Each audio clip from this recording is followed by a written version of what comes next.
Good afternoon. Welcome to Midcap Radar. I'm Sonal Bhutra. With me is Ekta Batra. Well, recovery, that definitely is the theme today. We've seen a sharp recovery across the indices. Nifty is above the 24,800 mark right now. And we've seen a 100-point uptick on the Nifty. Midcap's doing well as well. And it's really the bank Nifty which is firing away today, Ekta. Hi, Sonal. Yes, absolutely. And courtesy Axis Bank, the kind of move that we've seen for Axis Bank is really what has fired up the market. So despite that poor set of numbers, I think the street really likes, at least it was better than what the street had anticipated. And separately, the asset quality didn't look too bad on a sequential basis. But besides that, we do have Wipro, which is outperforming. So it's up around 4%. We have some amount of buying coming in for Tata Motors and Eicher Motors and ICICI Bank, which is the other one which is doing well today. Okay, so we'd start the show with the top headlines, then a lot lined up on the show as well. Stocks stage a smart recovery after an early slide. Financials and metals are prominent gainers, even as IT and FMCG drag. Midcaps relatively underperform. Manappuram Finance nosedives in trade after the Reserve Bank asks the bank subsidiary Asirvad MFI to stop the sanction and dispersal of loans on concerns over pricing policy and other practices. CNBC-TV18 News break is confirmed. The APM gas allocation to city gas distributors has been cut by 20%. CGD companies Gujarat Gas, IGL and MGL say that this move will impact profitability. Jefferies says a sector derating is likely. Real estate developer Prestige Estates is under pressure as the company's pre-sales see significant drop in Q2, while sales volume also declines by over 50% year-on-year. Management says upcoming launches are poised to scale up the performance. Ajmera Realty is gaining in trade today as company allots shares worth 225 crore rupees at an issue price of 711 rupees a share on preferential basis.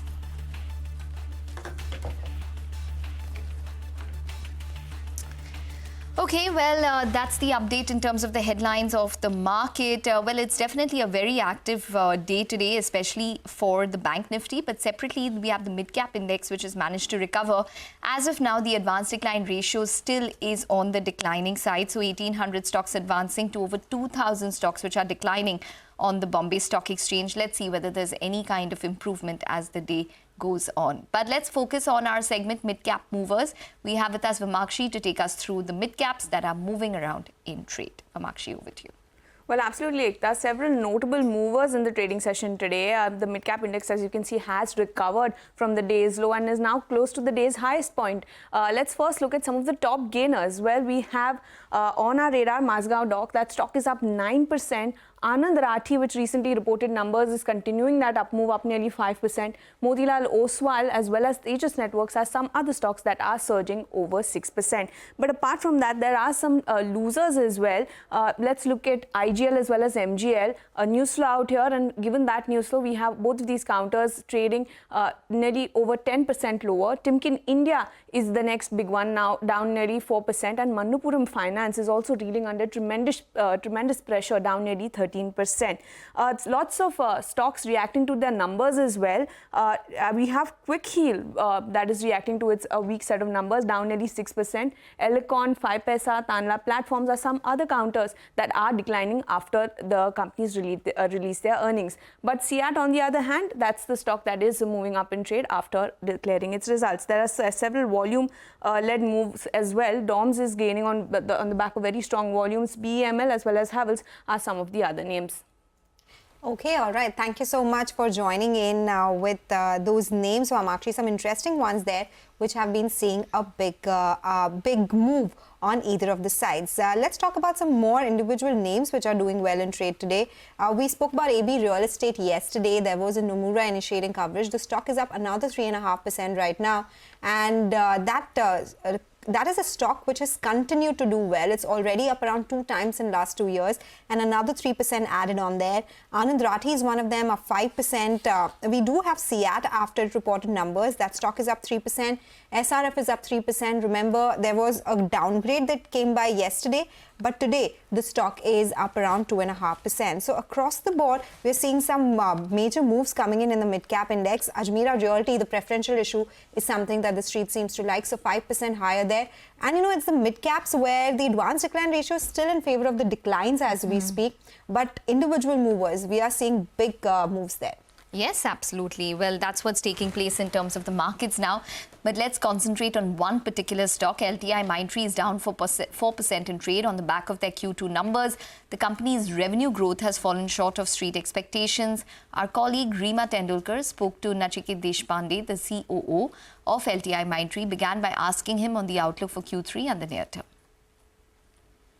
We will expect a moderation in the growth.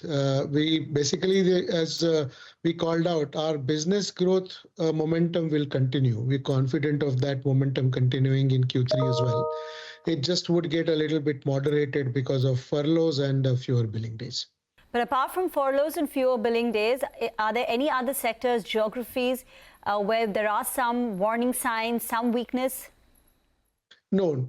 We're actually seeing the momentum continuing in Q3 as well.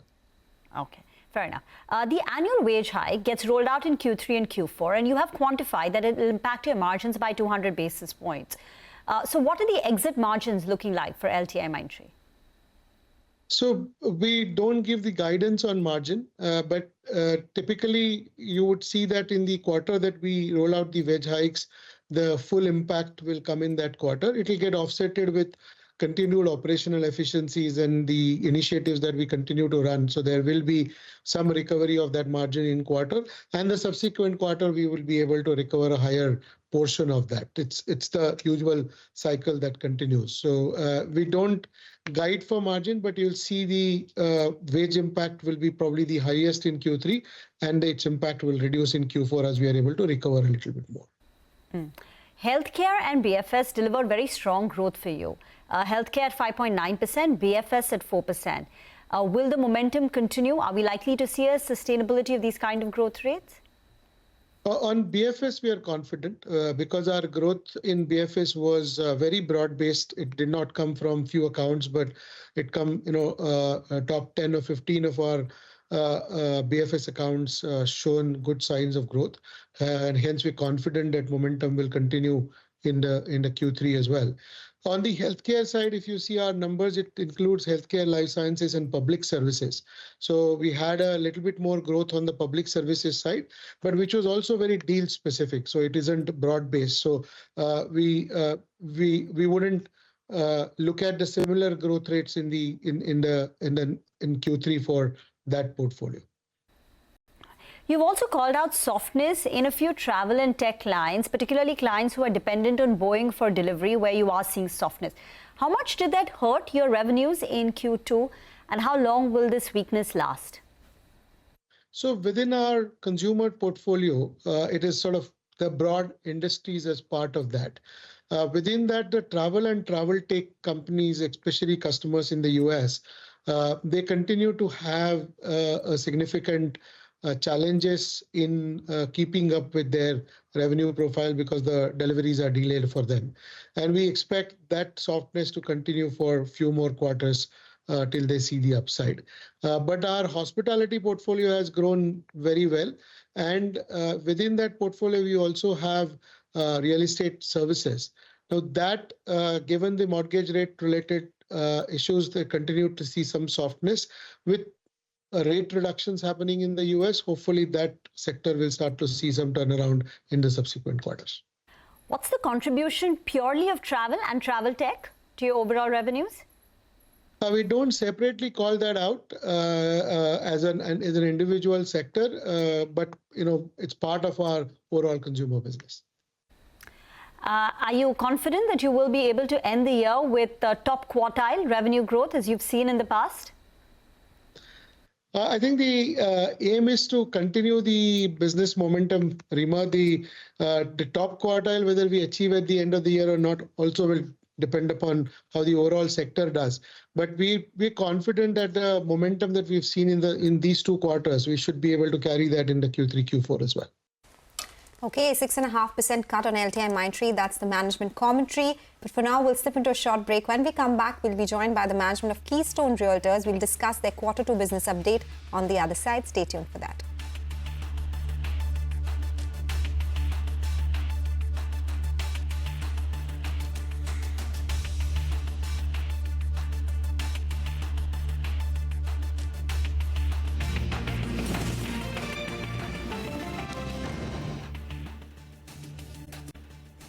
Welcome back. You're still tuned in to Midcap Radar. It's a good time to get some corporate conversation going. Let's welcome Baman Rastam-Irani, the CMD of Keystone Realtors, to discuss their Q2 FY25 update, which was good this time around. Their pre-sales were up 129% on a YOY basis. Sequentially, it was higher as well. The area sold as well was up 184% on a YOY basis, 89% on a sequential basis. Mr. Irani, good afternoon. Thank you so much for joining in. Well, it's been a good show in Q2, and this is at a time when the industry otherwise has seen a quarter-on-quarter and a YOY decline as well. Can you tell us which are the projects which led to this growth? How much came in from the Thane project? Any new launches that contributed this time? So thank you for having me on the show. And yes, you're right. We've more than doubled our pre-sales over last year as of right now. And we've done about 700 crores of sales in this year.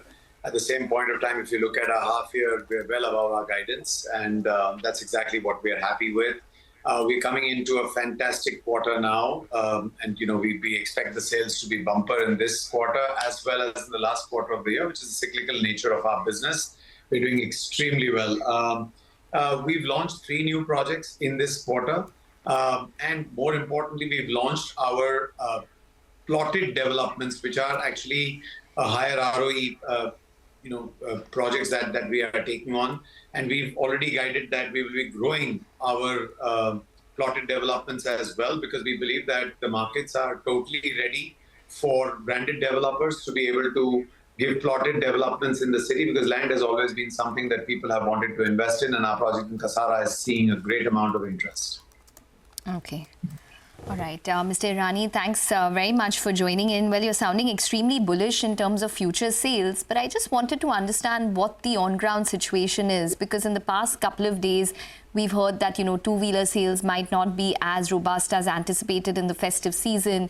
There's a slowdown in terms of purchases or, in terms of customer sentiment when it comes to companies such as Nestle as well. And obviously, the pre-sales haven't been as robust for all real estate companies. So are there any chinks in the armor which are showing now when it comes to demand, which you might be concerned about? We will have to watch and see. But as of right now, with Diwali around the corner, we've seen a great amount of interest during Dasara.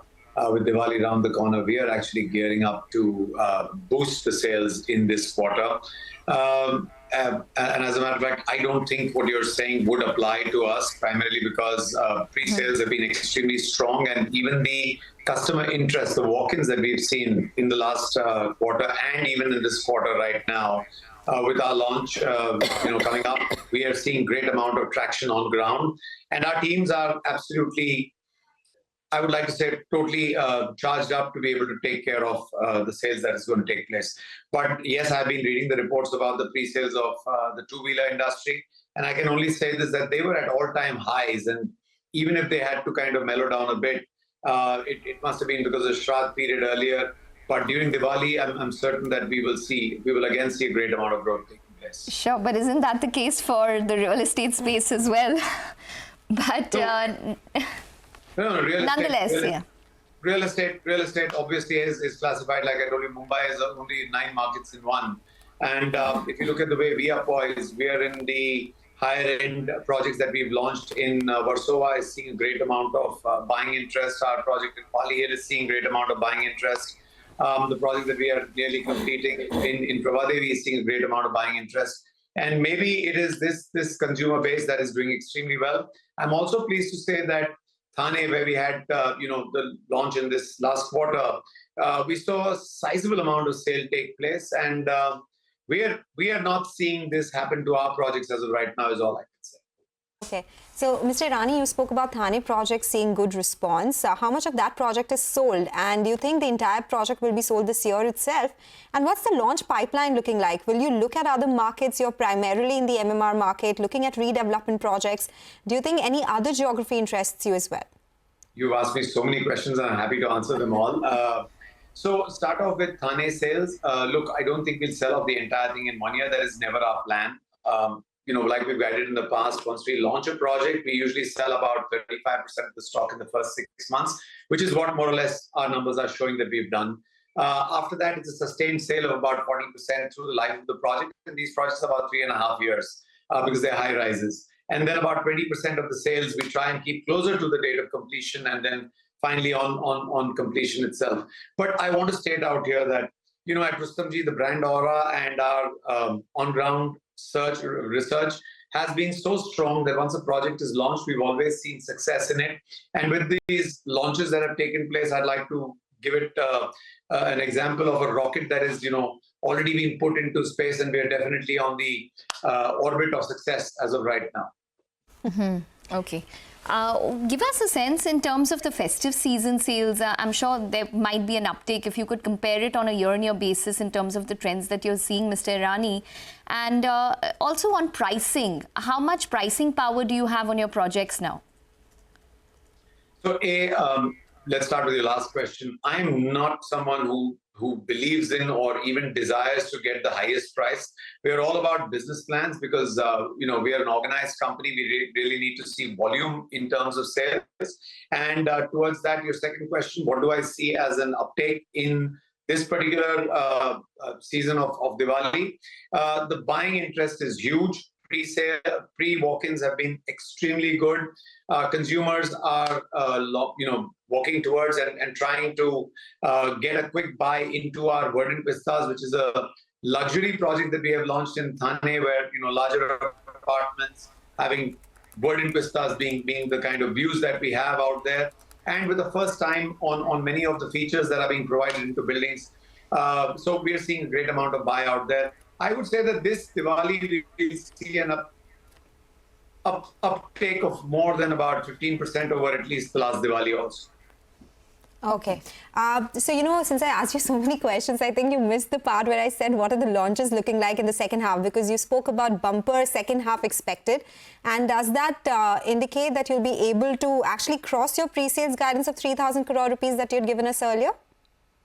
So fingers crossed on that one. But yes, we've already launched 5 of the 8 projects that we had guided for the year. We had said 2 projects per quarter. We had already launched 5 projects in half year, in the first half year.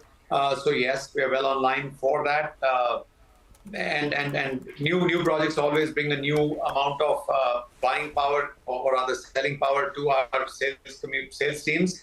And I'd like to say again out here that plotted developments and luxury outside of the immediate city itself is something that we are looking at that will boost our ROEs hugely. And we've seen great amount of sales take place in Kasara, and we are looking at more lands in that.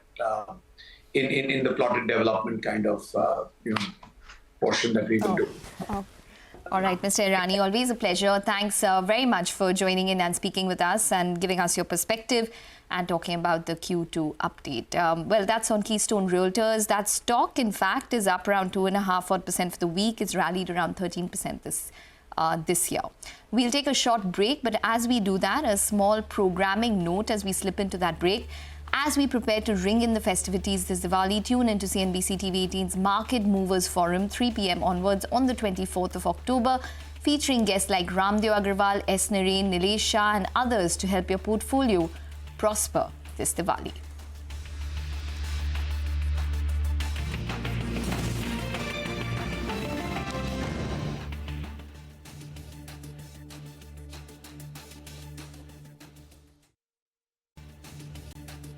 Welcome back. Well, complete turnaround for the markets at this point in time. We have the Nifty, Midcap Index, Bank Nifty, as well as the Sensex, all 4 of these indices which are trading in the green as we speak. We have the Bank Nifty, which is at the high point of the day, and the Midcap Index, which is rallied around 187 odd points. The advanced decline ratio, let's see whether there's any kind of improvement by the time we close trade.